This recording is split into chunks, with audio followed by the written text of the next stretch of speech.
Terangnya purnama bukan karena dia terang sendiri, tapi ada pelita yang meneranginya. Tapi jika ada yang menghalanginya, apakah rembulan masih terang sedia kala? Tentu tidak.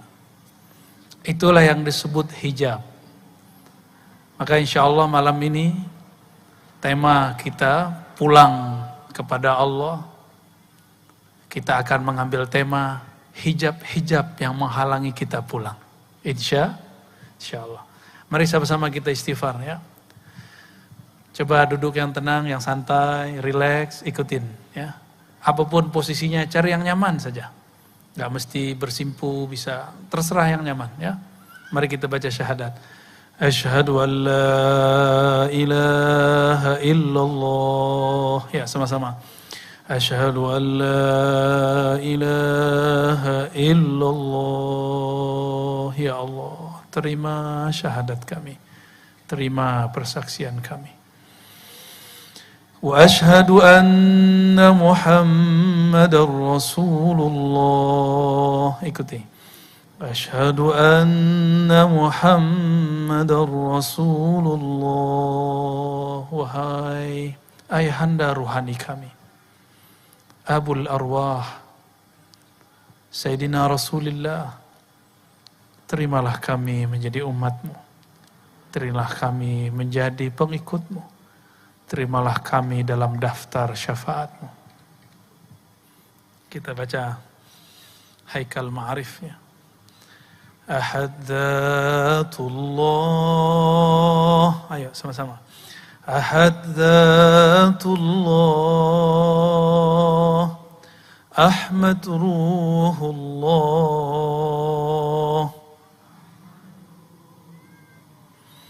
Muhammad Habibullah.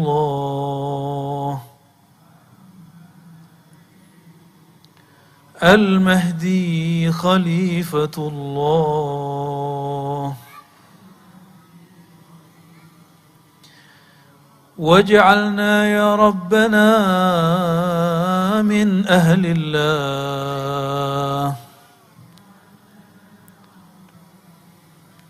Jadikan kami ya Allah min ahlillah, bagian dari ahlullah. Al-Fatihah. A'udzu billahi minasyaitonir rajim. Bismillahirrahmanirrahim. Iyyaka na'budu wa iyyaka nasta'in. Shiratal ladzina an'amta 'alaihim ghairil maghdubi 'alaihim waladdallin. استغفروا ربكم إنه كان غفارا. استغفر الله. Ya, sama-sama. Astaghfirullah. Ya Allah, ampuni dosa pandangan mata kami. Astaghfirullah. Ya Allah, ampuni pandangan kami yang salah memandang. Memandang kepada yang haram, bahkan memandang tidak dengan memandang ada af'al perbuatanmu, memandang kosong kepada segala sesuatu. Astaghfirullah. Ya Allah, ampuni dosa pendengaran telinga kami, dosa lisan kami, dosa tangan dan kaki kami, dosa perut dan kemaluan kami, dosa dari ujung rambut sampai ujung kaki. Ya, sekali lagi.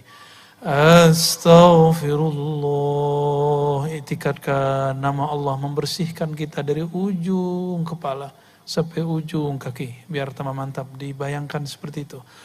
Astaghfirullah. Astaghfirullah. Masuk ke dalam kalbu.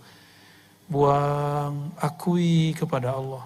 Di dalam kalbu ada dosa sombong, dosa lalai mengingatnya, dosa iri dengki kepada makhluknya.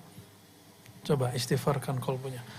Astaghfirullah. Ya Allah, ampuni dosa kalbu kami, dosa hati kami, dosa iri dengki kami, dosa sombong kami, dosa yang kami sadari, dosa yang kami tidak sadari, dosa orang tua kami, dosa ayah ibu kami, dosa guru-guru kami, dosa para pemimpin kami, ulama kami, guru-guru kami, keluarga kami, semua yang hadir malam ini. Ampunkan kami semua ya Allah. Ighfir lana wa lahum ya Ghaffar ya Ghafur. Al-Fatihah. A'udzubillahi Bismillahirrahmanirrahim. Ya Rabbi ya Nasin Siratal ladzina an'amta 'alaihim ghairil maghdubi 'alaihim waladdallin. Amin. إن الله وملائكته يصلون على النبي يا أيها الذين آمنوا صلوا عليه وسلموا تسليما اللهم صل وسلم على الصلاة والسلام عليك يا سيدي Rasul. Baik, ya zikirnya. Kalau ahwalnya turun nanti, ada ahwalnya nanti saya kasih zikir nafas di akhir. Ya, insya Allah zikir tahan nafas nanti di akhir. Pas sudah mulai dingin-dinginan, pas dikasih nanti ya. Insya Allah, doa aja supaya Allah izinkan ya. Yang tadi itu cuma conditioning, supaya kalbu kita tidak terganggu sama yang lain, makanya tidak banyak-banyak ya.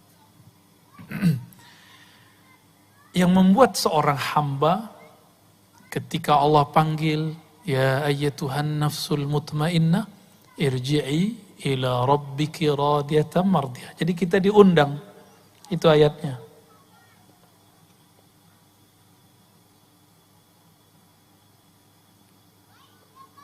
Ini belum aktif ya. Oke, sip. Ada ayatnya begini, Irji'i. Ini anggap saja bahasa Arabnya benar ya. Irji'i ila rabbiki. Irji'i itu artinya pulanglah. Jadi kita dipanggil oleh Allah, wahai jiwa yang sudah tenang, pulanglah.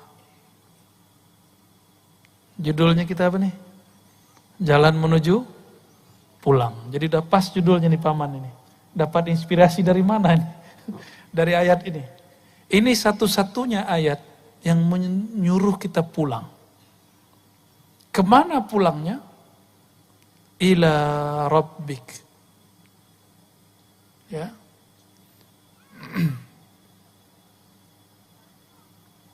Wah, baru kenalan nama ininya. Oke, rabbik. Jadi disuruh pulang itu kepada Rabb. Nah, disinilah kemudian ada penghalang antara kita dan Allah Subhanahu wa Ta'ala. Nah, penghalang ini itu disebut dengan hijab. Nah, ini yang akan kita bahas. Hijab ya. Yang paling sering menyebutkan hadis mengenai hijab itu Al-Imam Al-Arif Billah Al-Qutub fi zamanihi Abu Hamid Al-Ghazali. Abu Hamid Al-Ghazali. Beliau wafat tahun 505. Sekarang tahun berapa? Hijriahnya 1443. Di dalam kitab beliau Ihya Ulumuddin dan kitab Mishkatul Anwar, begitu juga kitab-kitab yang lain, ada Ar-Risalah Al-Laduniyah, itu menyinggung masalah ini. Udah berapa tahun ini? Udah berapa tahun ini? Jadi beliau sudah pernah membuka ilmu ini. Maka saya bukan orang yang pertama yang membukanya. Maka jika ada ulama menyaksikan saya buka ilmu ini, berarti mereka kurang update aja sama kitab-kitabnya. Ya. Atau memang tidak faham sama sekali, wallahu alam, kita husnuzon saja. Barangkali memang materi ini nggak nyampe, karena ini nggak bisa dengan baca kitab sendiri, mesti ditalakikan dari gurunya. Walaupun saya ini baca kitab ribuan, kalau nggak talaki nggak ngerti ilmu ini. Ibn Arabi nulis juga, beliau wafat tahun 638. Judul kitabnya, bahasa Arabnya ini, Al-Hujub, hijab-hijab. Emang ada hijab? Saya lihat ada nggak di situ maksiat? Nggak ada. Ternyata hijab yang dimaksud imam kita ini bukan hanya hijab keburukan, tapi cahaya itu, amal itu, ilmu itu dapat jadi hijab. Dan ini tidak semuanya negatif. Ya. Maka hijab dibagi dua. Ya. Yang pertama hijab cahaya. Yang kedua hijab kegelapan. Ini kalau menuju Allah, yang paling berat itu justru hijab cahaya. Kalau hijab kegelapan orang udah tahu maksiat, kejahilan, ini sini nih. Orang udah tahu semua. Dan apa yang sangat menarik di sini, di dalam riwayat itu, riwayat ini secara ilmu riwayat, ilmu hadis tidak dianggap sahih oleh kebanyakan ulama. Tapi Imam Al-Iraqi memperkenankannya. Imam Mula Al-Qari, imam-imam yang lain mengatakan maknanya sahih. Ya, dan itu ditemukan dalam kitab Al-Asma wa Sifat Abu Mansur At-Tamimi. Ya, Abu Mansur At-Tamimi dia mengatakan lillahi sab'ina alfa hijabit. Kira-kira begitu kalau disampaikan. Allah memiliki 70.000 hijab. Jadi hijab ini berapa nih? Hijab cahaya 70.000.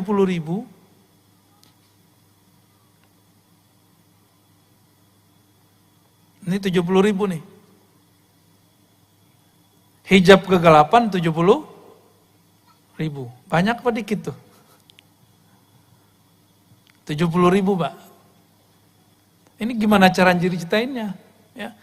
Dan di dalam 70.000 itu ada lagi hijab 70.000. Jadi satu hijab diurai jadi 70.000 lagi. Jadi 70.000 kali 70.000. Ini kita kalau mikirin gini jadi putus asa. Ya.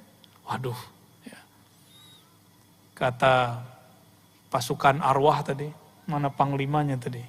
Pak Bandi ya. Saya bilang, Pak Bandi, nama antum itu tahu nggak nama apa? Bandi itu bahasa Persia artinya cahaya. Ya, artinya apa? Cahaya, itu hijab itu. Ya. Beliau meriwayatkan bahwa dulu Abah Guru sekumpul bilang kalau Al-Kutub atau Al-Ghaus dia melewati 1.000.000 makomat. Saya tambahin dalam 1.000.000 ada 1.000.000. Dalam satu makom itu ada lagi makom banyak.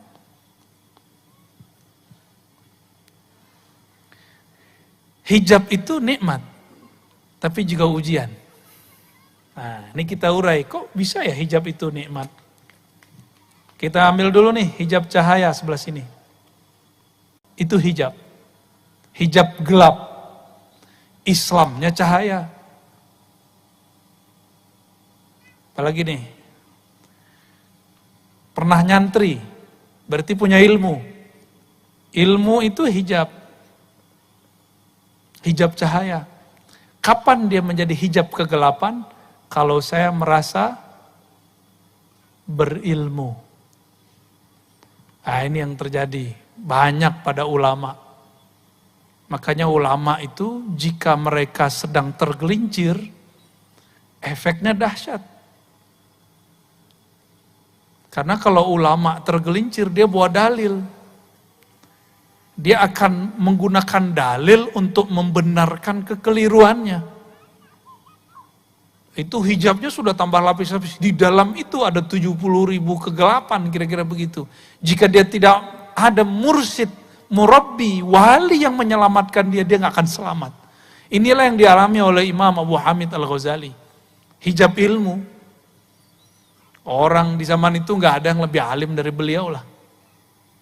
Apa yang beliau pelajari, yang beliau katakan, yang menjelaskan itu jadi ilmu yang mustaqil, yang sangat pakar beliaunya. Tapi di situ Imam Ghazali merasa kesepian. Ngomongin Allah tapi tidak merasakan Allah. Ya.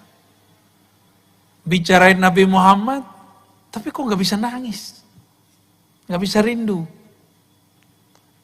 Istighfar, menjelaskan makna istighfar dahsyat, tapi membuat kolbu kita tersentuh dengan istighfar dia nggak bisa.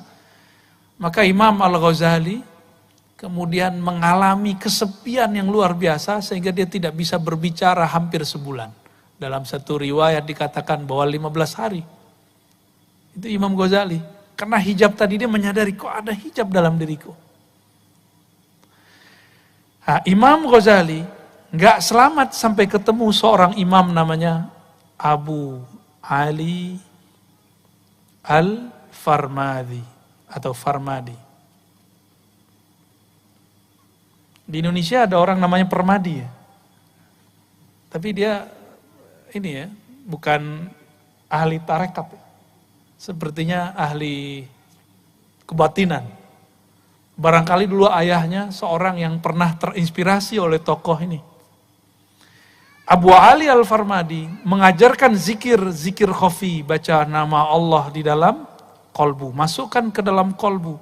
Inilah yang saya talqinkan beberapa bulan yang lalu. Bulan apa tuh Paman? Masih ingat gak? 6 bulan ya. Zikir Abu Ali Al-Farmadi ini yang saya talqinkan. Dan itu gak pernah saya talqin secara terbuka kecuali di sekitar sini, Kirom ya. Bagian mana? Kiram apa namanya itu? Kiram Park. Ya. Gak tahu juga kok bisa di sini. Ya. Dulu kita sembunyiin ya.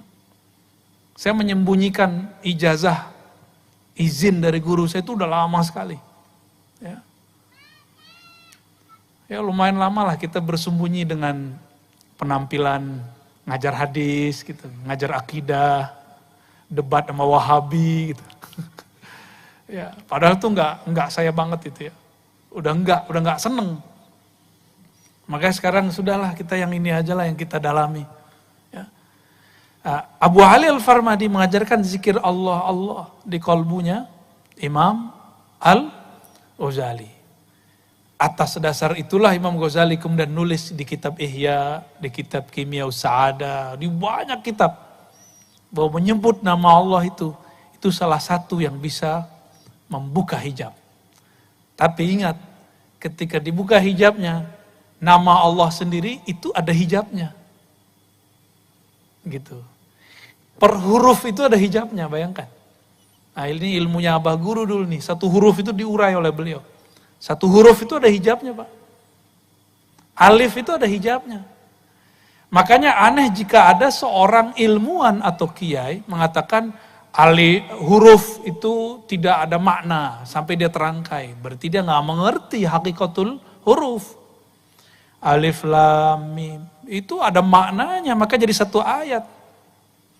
Alif lam ra ya. Apa lagi? Alif lam apa lagi? Alif lam mim sad, ada ha mim kaf ha ya ain sad. Itu ada maknanya semua. Sayyidina Ali kalau doanya pakai kaf ha ya ain sad. Apa yang diminta jadi. Sayyidina Ali dan riwayatnya sahih. Diriwayatkan oleh Ad-Darimi As-Saghir ya. Ad-Darimi yang akidahnya agak kurang oke, tapi dia meriwayatkan ini kaf ha ya ain sad. Itu kaf itu ada maknanya sudah. Ya. Ini kaf sudah ada maknanya. Ha udah ada maknanya ya. Dan jika ada habaib yang menentang tentang ilmu huruf, berarti dia sedang menentang datuknya. Sahibul Ratibul Haddad, siapa namanya? Al-Habib? Al-Habib Abdullah Al-Haddad. Ini ilmunya, kutubnya para habaib. Dalam kitab Tasbitul Fuad, ya, apa kata Al-Habib Abdullah Al-Haddad? Huruf-huruf ini disebut dengan huruf nuraniyah. Huruf-huruf Nuraniyah. Makanya ribat tuh kita kasih nama Nuraniyah. Itu bacanya Nuraniyah. Huruf-huruf cahaya. Dan dulu para sadah Ba'lawiyah, kan Datuk Kelampayan kan juga masih zuriat, masih Sayyid. Al-Idrus, ya. Itu kalau mereka zikir, kadang-kadang pakai satu huruf itu, alif, alif, alif, alif. Nah, bidah nggak tuh?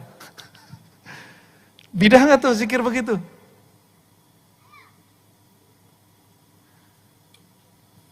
Coba sebelum sampai ke sana. Zikir paling afdal apa? Hadisnya gimana? Afdalu zikri, la ilaha, zikir yang paling tinggi, la ilaha illallah. Ya. La ilaha illallah.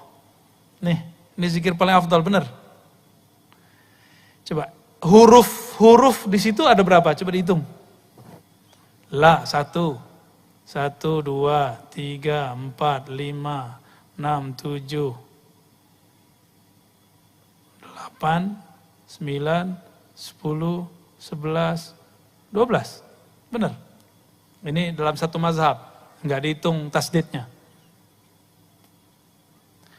Tanpa ada huruf alif, jadi enggak la ilaha illallah? Jadi enggak?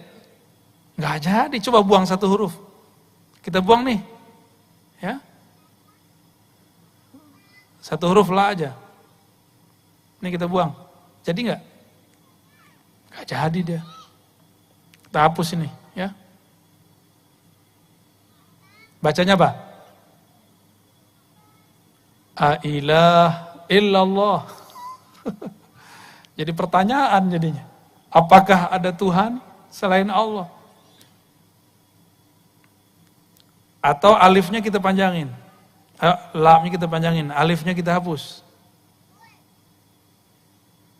Jadi begini. Lah. Maka baca la ilaha illallah di saat kita masih sadar mesti sesuai dengan makharijul hurufnya. La ilaha illallah. Beda kalau sudah jazbah, sudah ekstase. Itu bunyinya apa aja boleh. Ya. Tapi kalau belum, mesti dikembalikan kepada hurufnya. La ilaha illallah. Kan lama-lama tambah kenceng tuh, boleh. Setelah datang halnya. Kalau belum datang halnya nggak boleh. Jadi satu huruf itu penting. Inti dari la ilaha illallah di mana? Apa ayat kursi? Coba ayat kursi depannya apa? Allahu la ilaha illa. Nah, coba lihat. Ngantuk gak? Kalau ngantuk kita bubar deh. Coba lihat. Allahu la ilaha illahu. Kalau yang biasa kita zikirkan apa? La ilaha illallah. Kita biasa zikir begitu. Di dalam bahasa Arab, lafaz yang ini, ya, lafaz illallah, ini disebut isbat. Apa arti isbat? Gak ada namanya isbat kan? Aman. Isbat itu artinya menancapkan, menetapkan dalam kolbu. Kalau bagi orang belajar talqin, dihentakkan di dalam kolbu, itu diisbatkan. Maka kita kalau waktu talqin masih ingat gak? La ilaha. Nah, ini rahasia. Jadi Allah itu memilihkan ilah. Coba baca il. Il. Menghentak ke bawah gak? Illallah. Jadi ketika il itu kita sudah menghunjam ke dalam dada ini. Illallah. Illallah. Itu namanya isbat. Ya. isbat. Ya. Itu namanya. Isbat itu ditetapkan, ditancapkan dalam kolbu. Biji apa yang ditancapkan? Cinta kepada Allah Subhanahu wa ta'ala. Kalau sering-sering, banyak-banyak, kolbu kita luas, tenang aja. Kolbu itu ranahnya, tanahnya, ruangnya lebih luas daripada Kirom. Lebih luas ini mah nggak ada apa-apanya ini. Lebih luas dari langit dan bumi. Maka dalam hadis qudsi yang maknanya disepakati oleh ahlullah, para wali-wali Allah, ma wasi'ani ardi wala samai. Tidaklah dapat menerima pandanganku, tajalliku, langit dan bumi. Innama wasi'ani qalbi abdil mu'min. Yang mampu menerima cuma kolbu hambaku yang percaya, yang mengisbatkan. Jadi iman itu isbat di kolbu. Jadi syarat orang talqinnya sukses, dia harus percaya dulu sama gurunya, bahwa gurunya bersambung kepada Rasulullah Sallallahu Alaihi Wasallam. Kalau nggak masuk kalimah ke dalam kolbunya. Nah ini isbat namanya.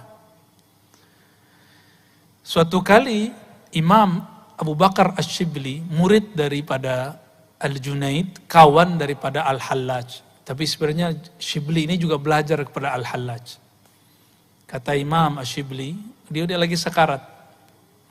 Jika aku mati, jangan talkinkan kepadaku kecuali nama Allah, Allah, Allah. Bertanyalah murid-muridnya, ashabnya, sahib-sahibnya, kawan-kawannya. Wahai Tuan Guru, bukankah Nabi mengatakan laqinu mautakum la ilaha illallah. Ajarkan orang yang sakarat, orang yang mati atau yang telah mati, la ilaha illallah. Kok engkau menyuruh Allah, Allah? Kata beliau, la ilaha illallah itu mainan saya. Ya. Saya sudah bersama dia. Ana ma'ahu, saya sudah bersamanya. Udah jangan diganggu, cukup Allah, Allah. Ya. Maka dia cuma zikir Allah, Allah. Jadi inti dari la ilaha illallah apa? Lafaz Allah. Namun baca Allah itu kalau tidak ditalkinkan, tidak ada tekniknya, nggak ada rasa juga. Nggak ada rasa juga, karena hurufnya itu ada rahasia, ada cahaya di situ.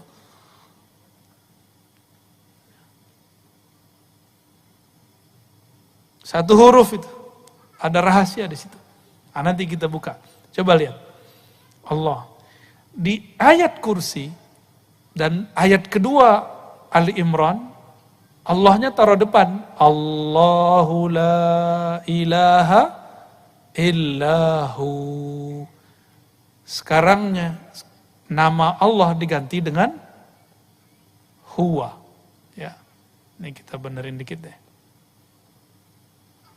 Hu.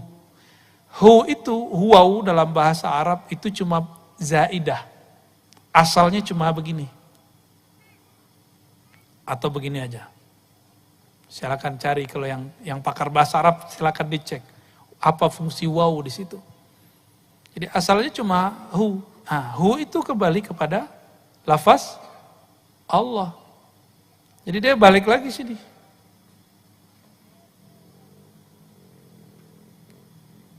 Apa arti hu? Apa mana hu? Kalau terjemahan biasa apa? Bahasa Inggris he. Cocok logi gitu. Hu, he. Cocok apa cocok logi? Tahu udah jawab sendiri deh ya. Hu, he. Huwa. Ya. Tapi dari dulu kita bacanya hu.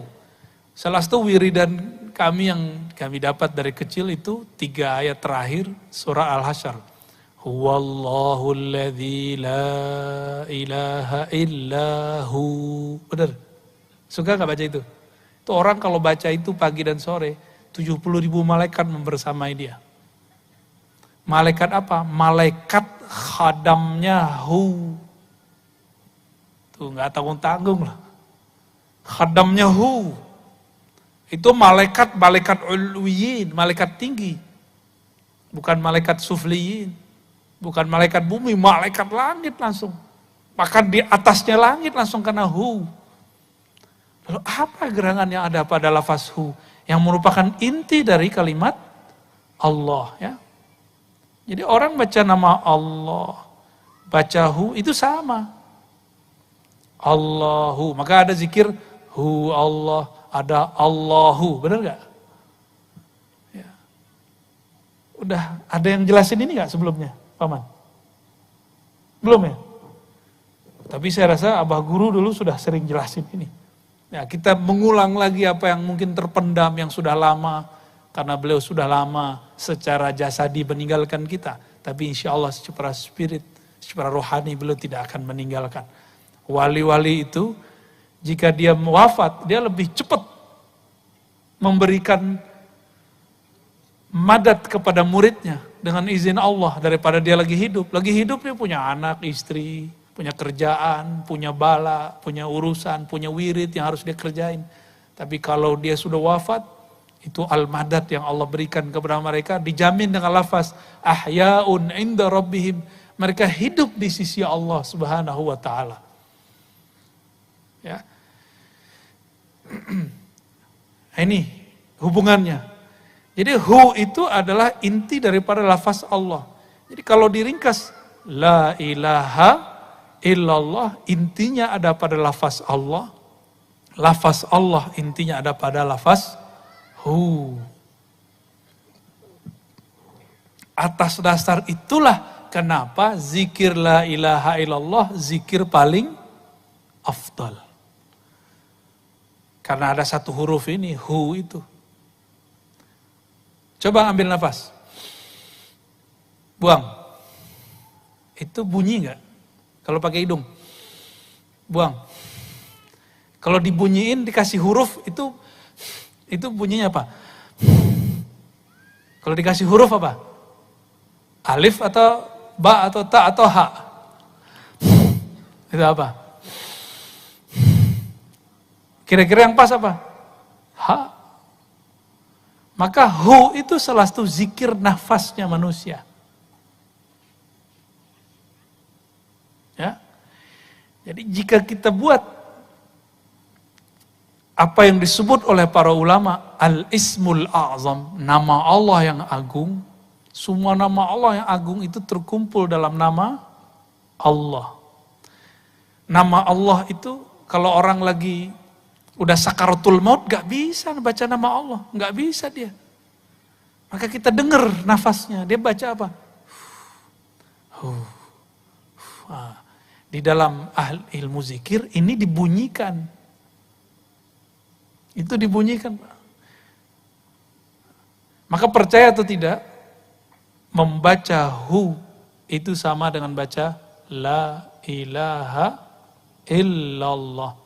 Tapi bukan pahalanya, maknanya. Karena hu itu adalah inti atau ujung daripada lafaz la ilaha illallah. Kalau orang udah nyampe di ujung, ngapain dia balik gitu. Itu jawaban Imam Asyibli. Jawaban Imam Asyibli. Namun kita berdoa kalau kita wafat semoga dengan kalimat yang sempurna.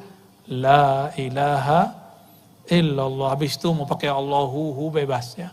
Yang penting ada syariatnya dulu. Nah, maka kita bagilah. La ilaha illallah ini zikir lisan. Ya. Ini lisan. Allah itu kolbu. Hu itu zikir apa? Mau dikasih nama? Ini zikir nafas. Zikir nafas. Coba baca la ilaha illallah kalau masuk WC makruh enggak? Makruh, bener. Kalau lagi sholat, kita baca apa masuknya? Allahu Akbar. Kenapa pakai Allah Akbar? Padahal afdhalu dzikri la ilaha illallah. Maka ini untungnya kalau orang tahu nafasnya. Maka dia bisa berzikir dengan nafasnya. Ya, jadi kita ini bisa berzikir tanpa menyebut, itulah zikir hu. Ya. Oleh Al-Qutub Asy-Syahir Syekh Muhammad bin Abdul Karim Samman, beliau mengajarkan zikir hu itu dengan tahan napas. Diambil, lidahnya dikunci, lalu kolbunya baca hu Allah. Gitu. Apakah itu bid'ah? Enggak. Bid'ah dari mana? Kul huwallahu ahad, ada lafaz huwallah enggak? Coba lihat. Kul huwallahu ahad. Katakan hai Muhammad, huwallah ahad. Ini bisa dibagi satu. Ini zikir sendiri, ini sendiri, ahad sendiri. Ya, ini udah 3 zikir udah. Ini digabung, udah jadi 4. Digabung lagi, huwallahu ahad, udah jadi 5. Udah 5 macam zikir sudah. Jadi bagi ahli zikir, ahli rohani, lafaz begini, itu emas semua. Dipretelin satu-satu juga bermakna. Saya punya seorang guru, zikirnya hu itu aja. Hu naik, hu turun, hu naik. Saya ketemu seseorang yang dia terkenal di dunia keartisan, ya, yang suka memberikan hiburan bagi kita, saya nggak usah sebut, itu zikirnya huwallah. Tadi udah 5 ya, itu dibalik. Allahu, udah 6. Hu ahad, udah 7. Tuh, banyak zikir tuh bisa. Jadi oleh ahli ilmu zikir, nggak ada di Quran itu yang dibuang. Satu huruf itu bermakna. Satu huruf bermakna. Dan satu huruf itu cahayanya, Masya Allah. Ya. Di antara huruf-huruf itu, yang paling tinggi adalah huruf-huruf yang disebut dalam huruf muqatta'ah. Alif lam mim, alif lam ra, itu paling tinggi itu. Oleh Al-Habib Abdullah Al-Haddad disebut dengan al-huruf an-nuraniyah. Huruf-huruf cahaya. Huruf-huruf cahaya. Dan disebutkan oleh beliau, dulu para sahabat Nabi, kalau mereka dagang, Abdurrahman bin Auf itu seorang kontraktor, juga seorang bisnis. Kalau bawa barang antar negara, dia tulislah semua huruf-huruf muqatta'ah, alif lam mim, alif lam ra, alif lam mim, semua ditulis. Lalu dia berdoa, ya Allah, berkah huruf-huruf cahaya ini, maka jagalah barang-barang kami. Dan itu gak ada barangnya yang terganggu, yang dirusak satupun. Gak ada perompak satupun. Apakah Al-Habib Abdullah Al-Haddad ngaco, halu? Kan enggak. Itu hakiki. Itu hakiki semua. Ya. Nah, kembali ke hijab. Ya. Apabila kita berzikir nih, merasakan satu getaran. Jangan merasa senang dulu. Getaran itu namanya hijab cahaya. Bisa nangis? Waktu talqin kemarin banyak yang nangis ya. Jangan senang dulu. Nanti dalam tangis itu ada syaitan yang dulu bertahun-tahun bisa nangis. Dia sudah tahu pengalaman kita di dalam kolbu. Makanya zikir tadi ada zikir lisan, ada zikir kolbu, ada zikir nafas. Semuanya harus diisi, kalau enggak setan masuk. Apa kata setan? Waduh, kamu nih suci sekali hatinya. Zikir kok bisa nangis? Ya. Kolbumu sangat bening. Pernah ngerasa gitu enggak? Terus pura-pura ngambil ini, gini, nah, biar kedengaran sama orang, biar kedengaran sama orang samping. Wah, samping saya orangnya nangis nih, hatinya tersentuh nih. Hati-hati. Itu cahaya, tapi dalam cahaya itu ada hijab. Apa yang terasa saat itu? Merasa diri suci, itu namanya ujub. Maka Imam Ibnu Mubarak, saya pernah membahas ini di luar, mengatakan ada satu riwayat, kata beliau, nangis itu ada 9 macam. Ada 9 macam tangisan.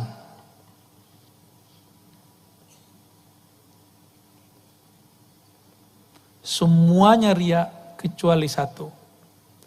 Tangis apa itu? Tangis karena takut kepada Allah Subhanahu wa ta'ala. Orang nikah nangis, orang cerai nangis, lahir anak nangis, mati bapaknya nangis. Itu nangis biasa aja. Muhasabah bisa nangis, kejepit kakinya nangis. Apalagi putus cinta nangis, cintanya diterima nangis, banyak tangisan. Kata 9 itu bukan menunjukkan batasan, menunjukkan banyak. Tangisan itu banyak, tapi cuma satu tangis yang diterima Allah. Itu tangis karena takut kepada Allah. Nah, takut ini bisa didapat dengan menyebut namanya, mengenalnya.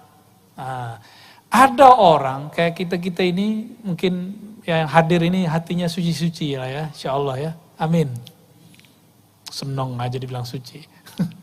Ya, ada orang dari kecil seakan-akan gak pernah maksiat, zikir, tapi gak pernah bisa nangis.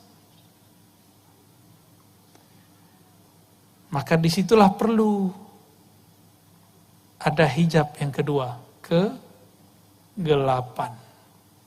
Ini kan cahaya, taat dari kecil, ilmu, nyantri, ikut majelis zikir. Ada orang gak bisa tersentuh. Dia sudah taat tapi dia bingung, kok sholatku gak ada rasa ya? Kok zikir, ikut pengajian tapi kok masih gelisah?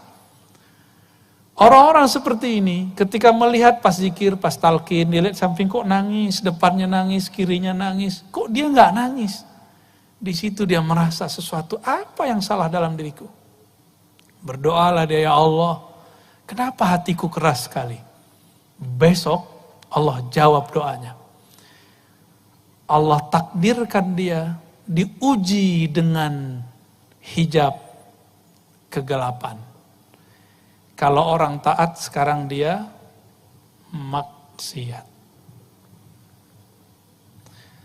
Wah, keenakan maksiat.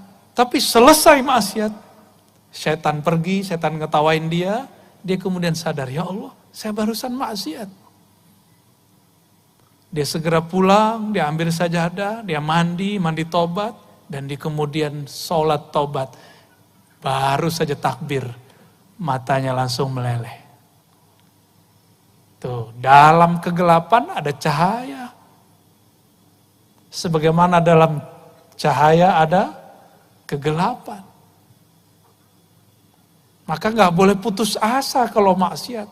Sebagaimana gak boleh GR, sok suci kalau taat. Itu maknanya. Ini yang berkali-kali dikalamkan Imam Notoilah Sekandari ya. Maksiatun awrasat dhillan wa. Orang-orang yang maksiat lalu menghasilkan rasa hina, wan kisaran, ya, hatinya kayaknya remuk. Itu kadang-kadang lebih baik, ini bukan nyuruh maksiat loh ya, ini saya gak nyuruh maksiat loh besok.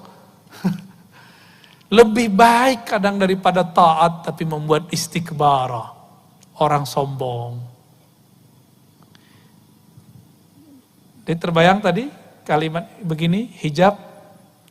Dalam hijab ini, dalam hijab cahaya itu ada hijab yang lain, ada hijab lain, berlapis terus, beginilah terus. Enggak ada habisnya. Jadi dalam cahaya itu ada gelap, dalam gelap itu ada cahaya. Selalu. Coba rasakan, sholat subuh besok pagi. Pulang, tetangga kita enggak sholat subuh. Dalam hati ngomong apa? Munafik.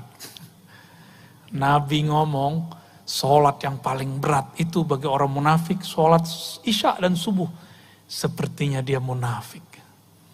Antum sholat, tapi sholat yang bercahaya itu, di dalamnya ternyata ada kegelapan. Maka hati-hati.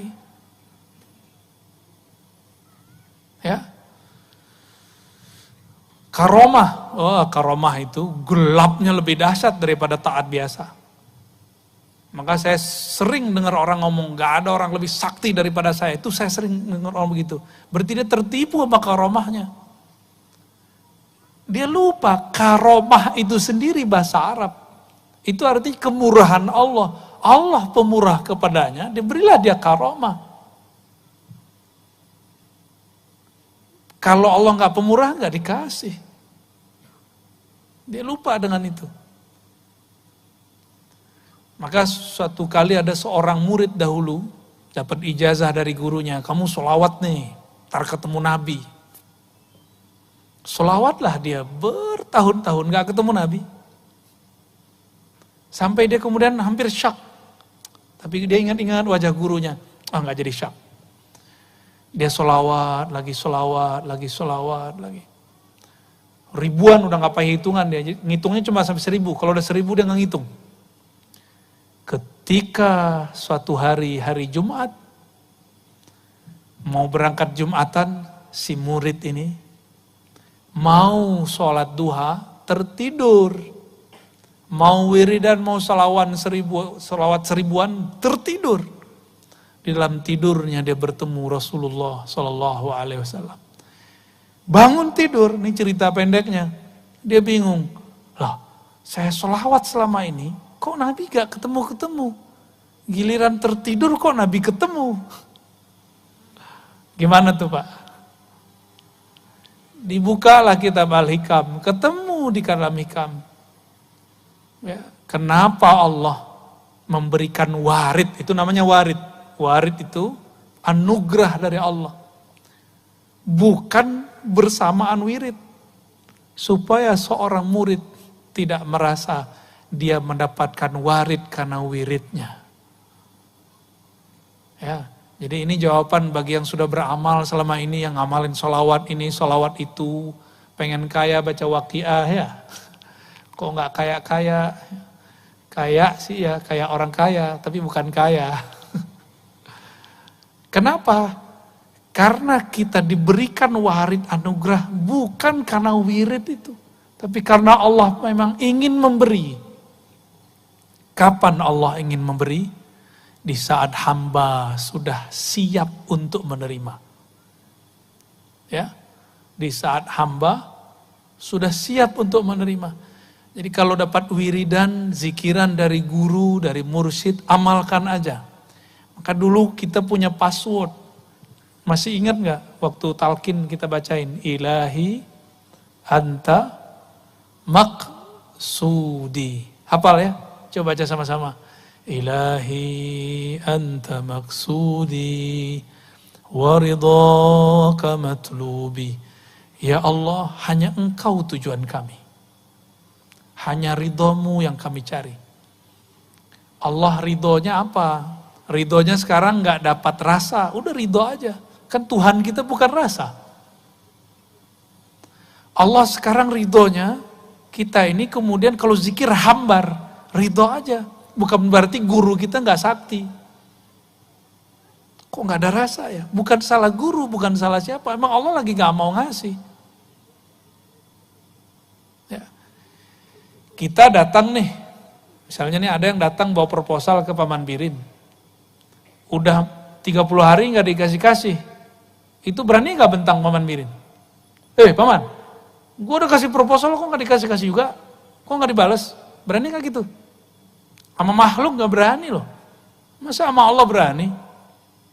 Dan berapa banyak orang ngomong sekarang, saya sudah doa sekian kali, kok Allah gak kasih? Itu hijab. Jadi doa itu sendiri bisa jadi hijab. Di saat doa jadi hijab, apa kata Nabi SAW? Ya.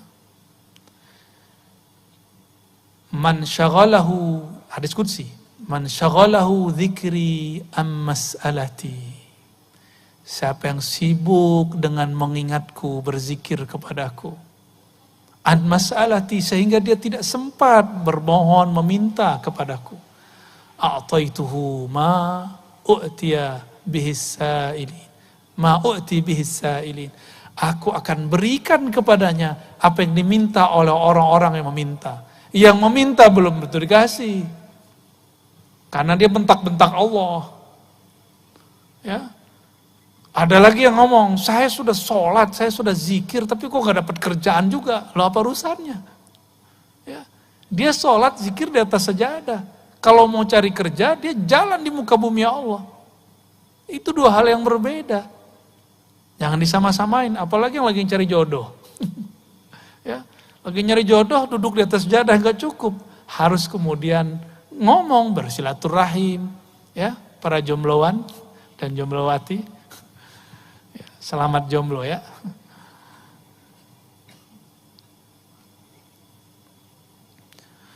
Nah, hijab ini kita ambil satu tadi ya. Kita ambil nih hijab. Ini hijab zikir. Ini teman-teman, hijab yang sangat tebal sekali itu hijab zikir. Tebal sekali. Maka zikir itu banyak.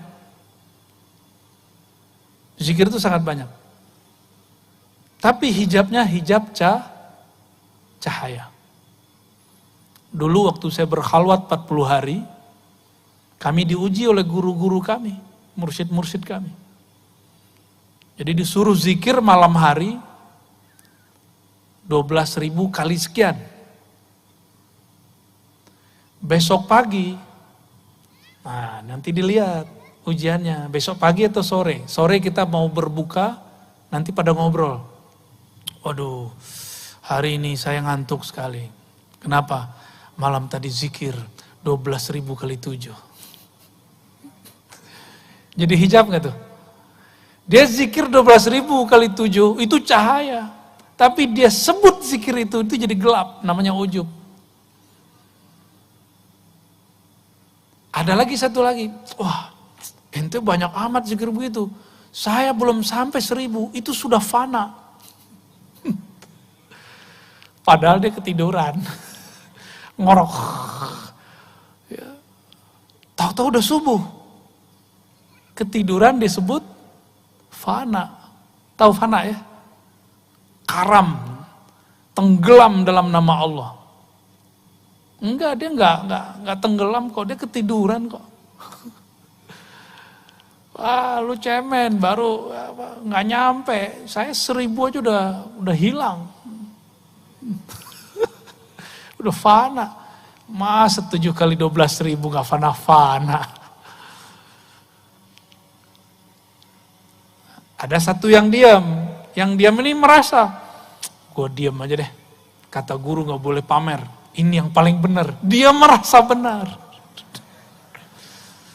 Maka hari itu gak ada yang lolos. Satu pun gak ada yang lolos. Malam besok zikir lagi terus lah begitu. Adalah 10 hari. Saya nggak tahu saya lolos apa enggak tuh. Kenapa bisa begitu? Ternyata iblis yang dulu namanya Azazil itu ahli zikir dan saya udah sering membahas itu. Azazil berzikir berapa lama? 18.000 tahun. Ada yang pernah zikir selama itu? Kayaknya 18 menit sudah langsung fana. Ya, 18 menit zikir langsung hilang. Tahu-tahu sudah subuh. Ya, orang ketiduran disebut fana. Enggak, fana enggak begitu. Fana itu ada yang diingat sebelum fana. Getarannya dahsyat sekali. Ketika kalimah itu sangat berat, baru namanya fana, kayak pingsan. Karena kalimah itu berat. Dulu Sayyidina Musa minta, nah ini kisah yang sudah sering saya bacakan, minta supaya dikhususkan kalimah, tapi Allah cuma kasih la ilaha illallah. Minta lagi, ya Allah khususkan dong. Apa kata Allah? Ya Musa, ini kalimah engkau timbang dengan langit dan bumi, lebih berat kalimah itu. Kolbu kita belum siap, masuk kalimat itu pingsan. Maka zikir itu jangan hanya dengan jantung, jangan hanya dengan otak, gak kuat. Itu yang membuat seseorang bisa hilang dalam zikir. Maka berzikirlah dengan kolbu. Kolbu sanggup menahan derasnya kalimat Allah. Ya, jadi sekuat apapun kalimat Allah itu datang, dia akan sanggup. Tapi bergetar-getar. Namanya ekstase kalau bahasa orang kampus. Kalau bahasa sini apa ya? Orang kalau zikir badannya gerak-gerak itu namanya apa? Tahu nggak namanya apa? Orang Banjar nyebutnya apa? Hah? Masbuk. Kirain masbuk sholat. Ya, bolehlah. Masbuk atau masbuk itu mungkin dari kalimat sabaqal mufarridun ya. Sabak. Kalau di Sumatera dulu di kampung saya kita nyebutnya jazbah. Ketarik. Ketarik oleh kalimat itu. Ya bayangkan nih kalimat masuk ke bumi, hancur bumi. Maka dalam kacamata ma'rifatullah, jika ada longsor di suatu tempat, itu berarti Allah bertitah di bukit itu atau di tanah itu, maka dia jadi longsor. Pasti ada asbabnya. Itulah makna, "Lau anzalna hadzal Qur'ana ala jabalin, la ra'aitahu khashi'an mutasaddi'a." Ya, kalau diturunkan Quran ke gunung, hancur lebur dah. Ya. Jadi di kolbu kita ada nama Allah satu saja. Dan istiqomah nama ini ditahan di dalamnya sampai mati. Itu nama lebih berat dari langit dan bumi. Nah, tapi ada satu rahasia, teman-teman, sahabat-sahabat semua. Yang ditimbang itu amal. Jadi nanti di akhirat ada namanya mizan. Apa arti mizan? Timbangan amal, ya, anggaplah ini timbangannya. Ini timbangan hanya menimbang amal. Kalau enggak amal dia enggak timbang. Maka apa saja amal kita ditimbang.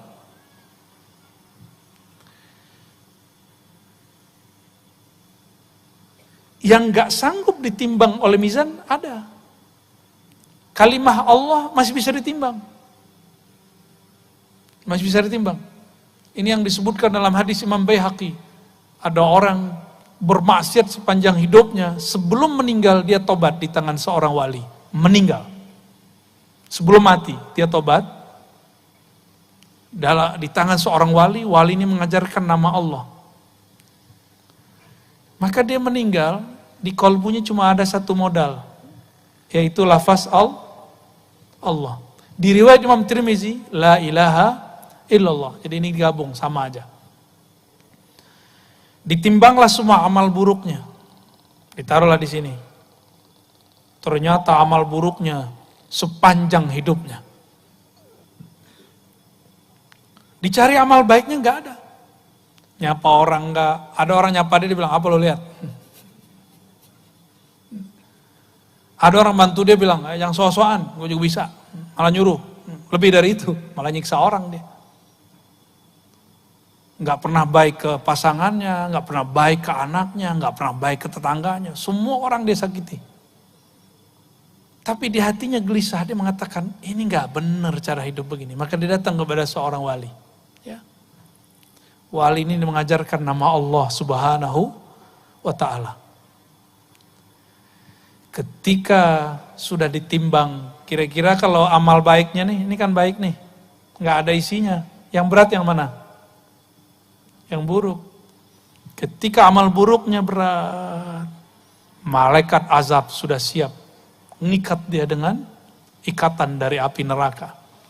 Ya, udah siap nih.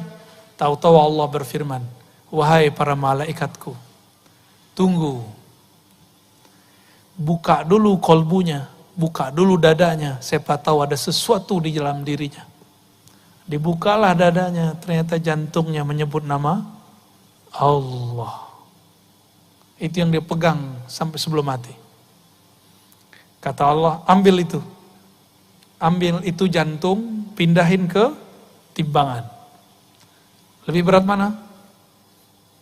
Lebih berat nama Allah. Maka yang sudah ditalkin berapa bulan yang lalu, tolong diamalkan itu.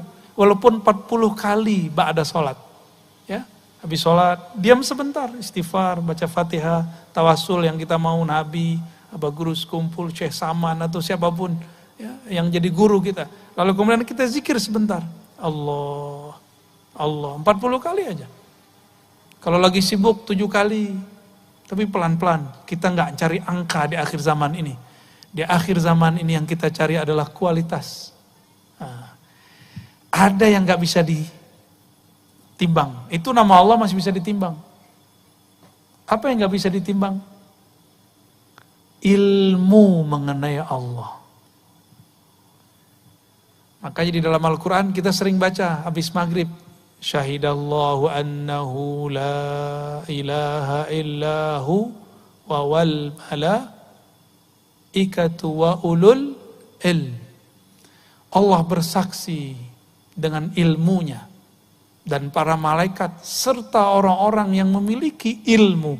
Ilmu ini gak dapat ditimbang oleh mizan. Jadi yang ditimbang cuma amal. Ilmu tidak bisa ditimbang.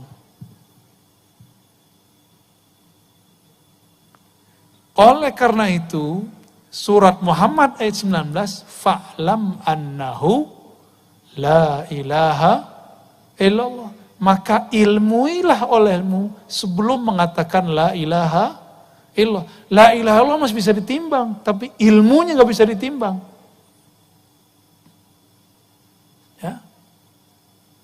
Ini yang jadi PR kita ke depan. Maka ilmu kita, jalan pulang kepada Allah adalah mengenal siapa Allah itu. Itulah jalan pulang. Ya, itulah jalan pulang. Dan saya merumuskan dengan izin Allah dan isyarat dari guru-guru yang kita sebut haikal ma'arif. Haikal ma'arif itu artinya haikal ma'rifat. Kata orang Banjar apa? Ilmu ketuhanan. Tapi ini enggak tinggi-tinggi amat ya. Ini yang tinggi cuma gayanya aja ya. Itu yang kita baca tadi. Haikal ma'rifat. Apa bacaannya? Ahad Zatullah Ahmad Ruhullah. Ini dia. Ya. Muhammad ini biasa yang dikenal itu Nurullah. Ini yang biasa dikenal. Tapi kemudian ini boleh diganti dengan Habibullah. Muhammad Nurullah inilah yang menjadi ilmu yang disebut ma'rifat Nur Muhammad.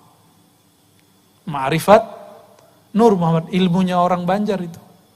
Dari zaman Datu Kelampaian sampai sekarang itu yang diolah terus sampai sekarang. Barangkali itu rahasianya kenapa banyak orang namanya Nur di sini ya. Mungkin tafaulan namanya, ingin dapat keberkahan daripada Nur Nabi Muhammad sallallahu alaihi wasallam. Ini 3 di belakangnya masih ada 1 lagi. Al-Mahdi Khalifatullah. Tapi 3 ini cukup. Nah, ini disebut dengan haikal ma'arif. Boleh saya sebut dengan GPS jalan pulang. Ya.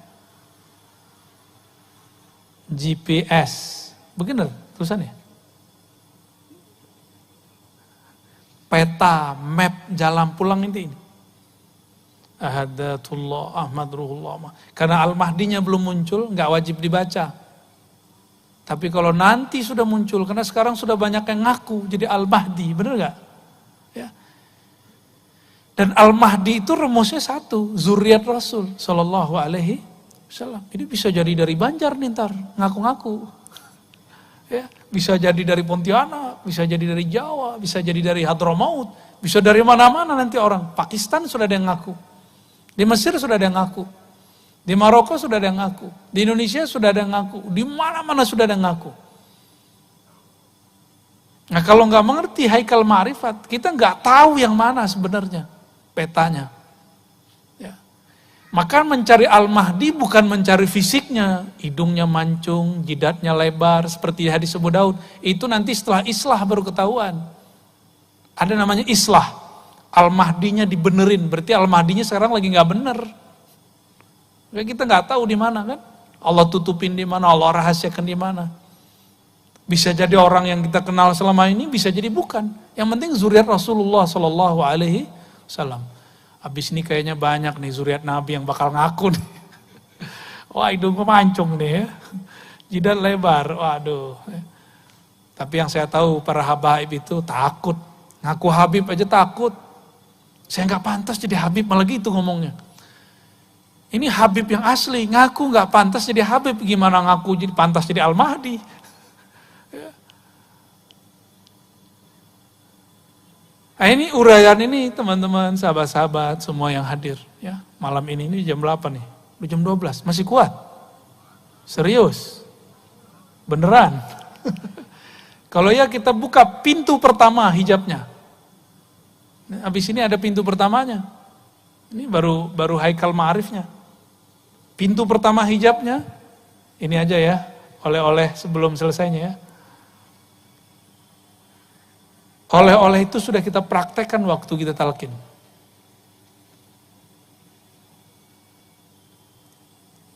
Jadi hijab apa saja, jadi anggaplah kita akan menuju Allah. Maka banyak tangga-tangga di sini, jalannya macam-macam sih untuk menuju kepada Allah Subhanahu wa taala. Pintu gerbang pertamanya di sini itu bernama Taubah. Tapi bukan seperti yang kita bayangkan. Sofrullah, bukan itu. Taubah. Taubat. Itu pintu hijab pertama. Mau pulang kepada Allah, ini pintu hijab pertamanya.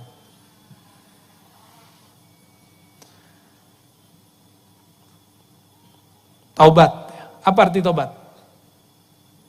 Selama ini kan orang bilang, kalau sudah tobat nggak boleh maksiat.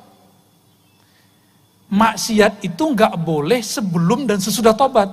Salah itu kalau tadi itu. Kata kawan kita gimana? Kalau sudah tobat nggak boleh maksiat, berarti sebelum tobat boleh dong. Itu tipuan setan. Itu yang ngomong setan yang dipinjam lisan ustadz. Ustadznya nggak nyadar, dia lagi dipinjam. Karena syaitan itu mengalir di seluruh tubuh kita. Di pembuluh darah, di lidah ini ada syaitan. Maka sebelum kita kajian, kita wajib berlindung kepada Allah, bertawasul kepada Rasulullah. Ini menurut saya loh ya. Maka kita diam dulu sebelum taklim, supaya darah kita ini nggak diganggu oleh syaitan. Ya. Apa kata syaitan tadi? Lewat dai yang kesurupan setan. Nih maaf nih kalau ada yang kesurupan setan ya. Itu kesurupan begini lebih bahaya daripada kesurupan ngamuk-ngamuk. Karena kesurupan begini kita bacain ayat, dikeluarin dalil sama dia. Kalau yang kesurupan, tinggal diginin dikit selesai. Ya, bentar, paling lama 1 menit, 2 menit beres. Tapi kalau begini, bertahun-tahun dia bisa nggak beres. Apa kata dia? Kalau sudah tobat nggak boleh maksiat, keliru begitu. Maksiat itu nggak boleh sebelum tobat, saat tobat, dan setelah tobat nggak boleh. Paham ya? Terus kalau kita terjebak, itulah cerita. Kalau saya melakukan maksiat dengan tidak ada i'tikad bahwa itu halal, maka masih muslim. Itu yang kita tobatkan. Nah, maka at-taubah itu maknanya adalah an-nadam. Nadamun. Apa arti nadamun?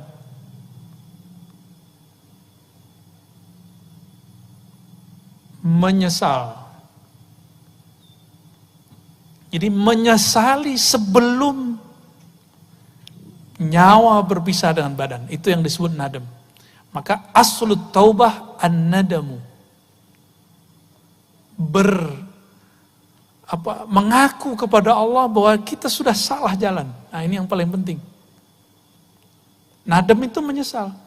Besok terjadi lagi, itu urusan besok. Kan kita nggak tahu masa depan kita. Ada yang tahu besok? Besok taat atau maksiat, ada nggak? Itu kan bagian dari ilmu gaib.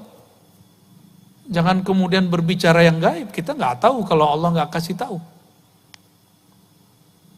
Mungkin nggak besok orang yang tobat malam ini maksiat lagi? Mungkin nggak? Ini kata kuncinya mungkin. Sebagaimana dia mungkin tetap taat. Benar nggak? Kemungkinannya sama. Maka Allah berikan di dalam diri orang ini namanya kasab. Usaha untuk memilih. Ini yang kita pertanggungjawabkan nanti. Nah, tobat itu ada tingkatan-tingkatannya. Ada tingkatan tobat ya. Tobat apa sambal. Bukan, nggak masuk. Itu tobatnya Banjar tuh. Ya. Tobat pertama, apa tobat pertama?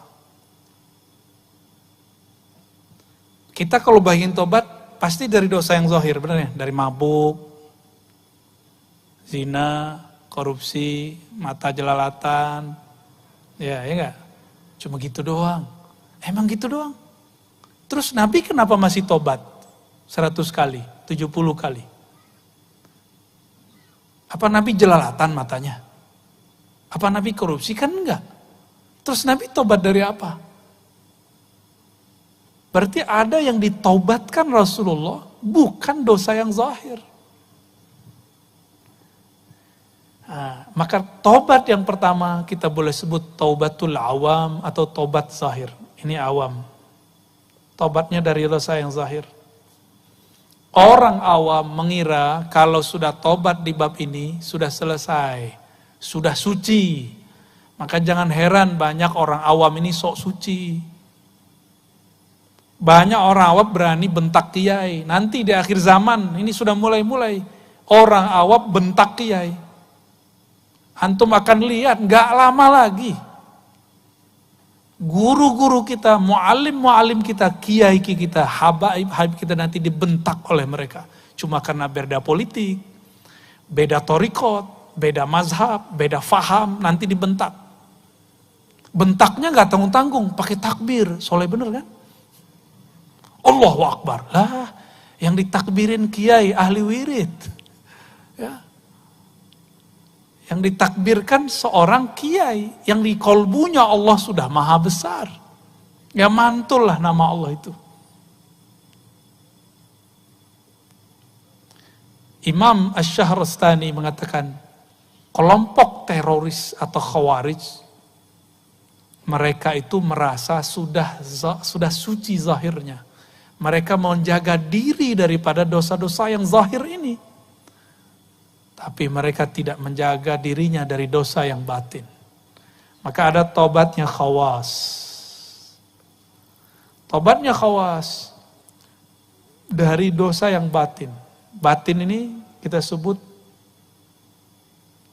bukan kolbu ya, nafsiyah.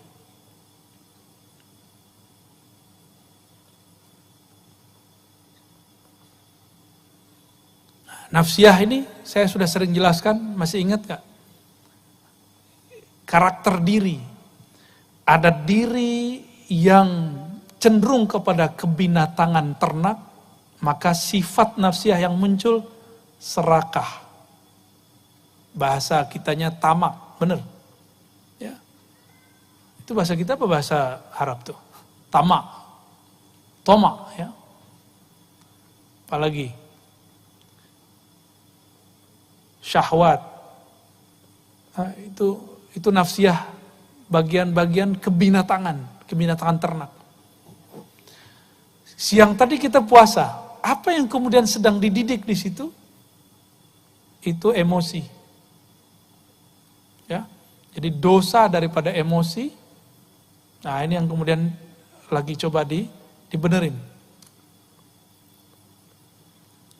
Hari ini masih emosi nggak? Ada komentar orang di Facebook, di WA, emosi nggak? Wah, masih belum lolos tuh. Ya, jangan balas. Kata Nabi, jika ada orang mencacimu, syatamahu, au qatalahu, falyakul inni sha'im. Ada orang nyerang kamu, ngata-ngatain kamu, tolong katakan, saya sedang shaim. Apa arti shaim? Sedang menahan ini semua. Ini emosi.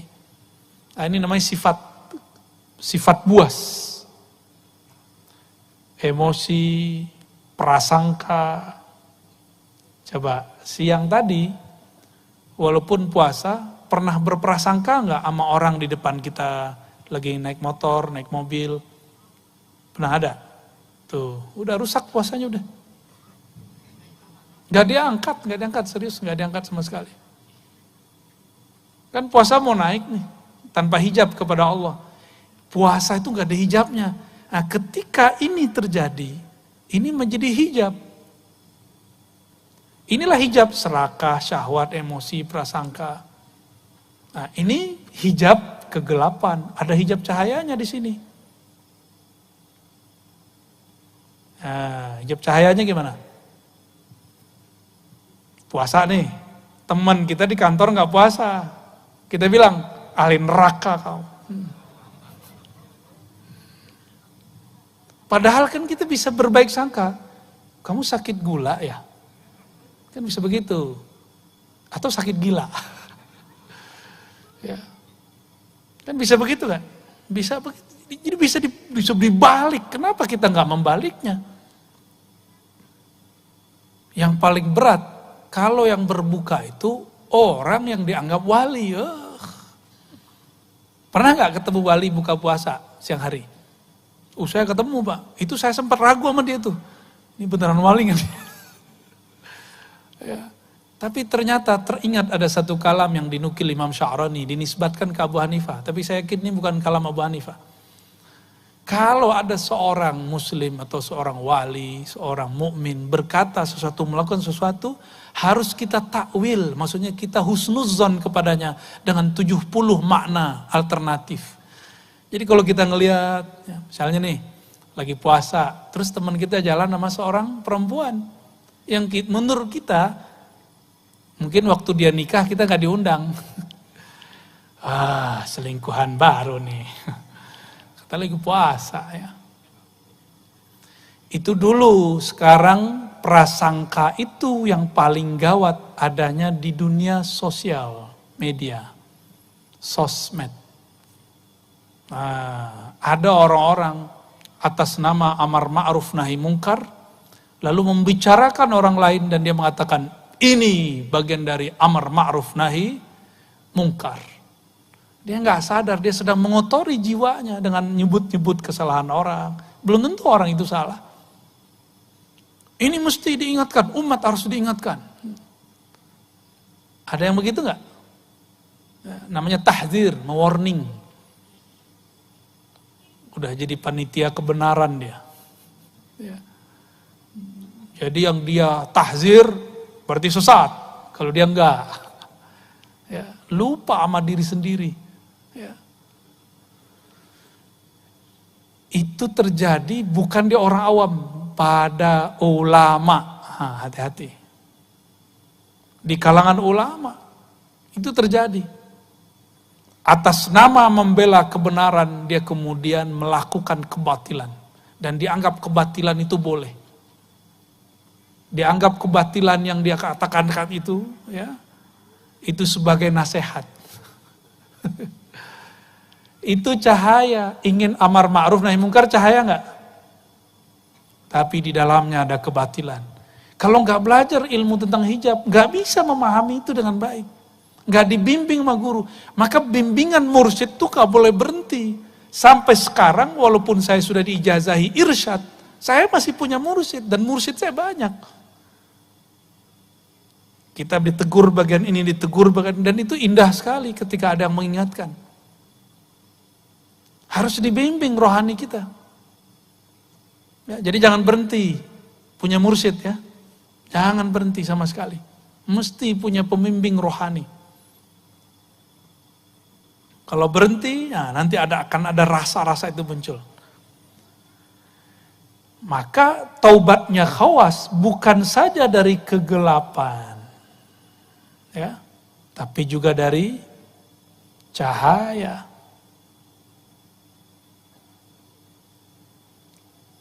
Lalu ada khawasul khawas. Inilah tobatnya Rasulullah. Inilah tobatnya para wali-wali Allah. Khawasul khawas. Tobat dari apa mereka? Di sini udah nggak ada nafsiyah. Ya. Sudah tidak ada nafsiyah, ya. Ini udah nggak ada nih. Di bagian khawas ini sudah tidak ada kecenderungan kepada nafsu, udah nggak ada. Bukan berarti mereka tidak ada nafsu, enggak. Nafsunya itu sudah tunduk. Di sana cuma ada qalbu ruh. Jadi para khawasul khawas ini qalbu ruh. Dua itu aja, dan sudah nggak ada di situ sisi-sisi kebinatangannya, sudah nggak ada. Tapi dari kolbu ke ruh, wah ini ada fuad, ya.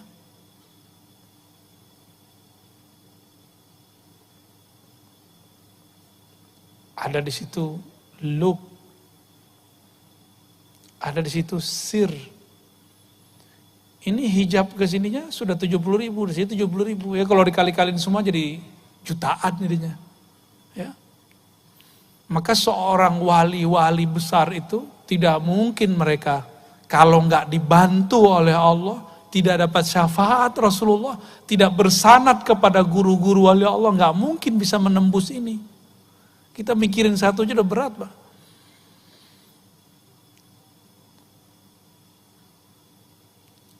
Ulama kita mengatakan la yalidu minal wali illal wali. Maka jika ada seorang wali, kalau dia punya murid, pasti muridnya jadi wali. Pasti jadi wali. Gurunya wali setan, muridnya jadi wali setan. Berarti jangan senang dulu tadi ya. Wali apa dulu nih? Gurunya waliullah, muridnya waliullah. Kalau perkataannya Imam Sya'rani lebih dahsyat. La yalidu minal kalb ilal kalb. Gak lahir dari anjing kecuali anjing, gak lahir dari ayam kecuali ayam, gak lahir dari ular kecuali ular, gak lahir dari seorang wali kecuali wali. Itu kata-kata kasar dari beliau ketika beliau sudah gregetan dengan orang-orang yang sok-sok wali. Kita ini gak pantas lah dengan makomat itu. Kecuali Allah kasih dan Rasulullah beri syafaat. Semoga Allah kasih dan Rasulullah diizinkan beri syafaat untuk kita semua. Ya. Ini aminnya kayaknya amin udah mau selesai ini ya. Iya. Gimana? Udah? Cukup? Gimana Pak? Udah ngantuk belum? Ini tambah panas ini kalau diterusin. Ya? Sahur. Dalam hati jerit. Jangan jerit-jerit lah dalam hati ya.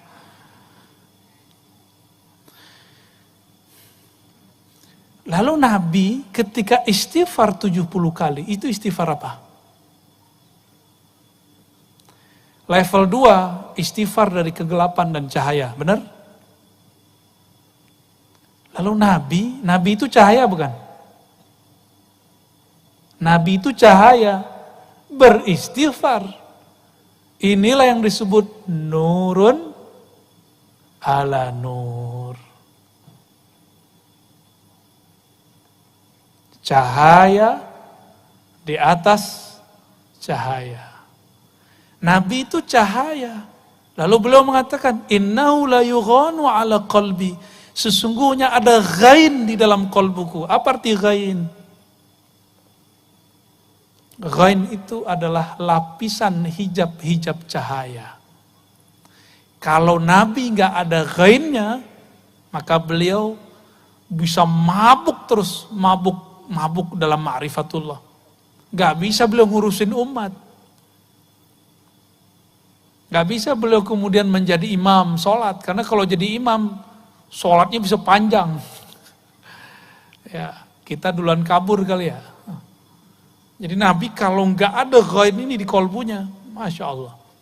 Itu sahabat-sahabat nggak ada yang sanggup bersama Rasulullah SAW. Maka Nabi mengistighfarkan itu. Astaghfirullah. Inilah yang dikatakan oleh Rabi'atul Adawiyah. Silakan ini diamalkan nanti ya. Mungkin sudah pernah dijelaskan dulu oleh Abah Guru sekumpul. Astaghfirullah fi istighfari. Coba baca. Astaghfirullah fi istighfari. Kalau digabung, astaghfirullah fi istighfari. Ya Allah, ampuni aku dalam permohonan ampunku. Ampunkan aku dalam istighfarku. Ampunkan aku di dalam permohonan ampunku yang tidak sungguh-sungguh. Ampunkan aku dari istighfar yang masih ada hijab di dalamnya. Ini kalam yang beliau sampaikan. Rabi'atul Adawiyah. Ya. Nah, inilah kemudian yang Rasulullah SAW katakan. Rasulullah SAW mengatakan, Inni la astaghfirullah sab'ina marrah.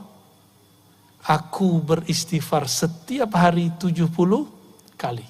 70 itu bukan berarti 70, bisa jadi banyak, namanya litakthir. Ya. Siapa yang tidak memulai jalan pulangnya kepada Allah dengan istighfar ini, maka dia tidak akan pernah berjalan dalam jalan-jalan thariqah, maka mau sampai kapan dia akan wusul kepada haqiqah. Jadi mulailah menyadari diri, menyesali diri, mengakui kesalahan diri, datang sehina-hinanya kepada Allah.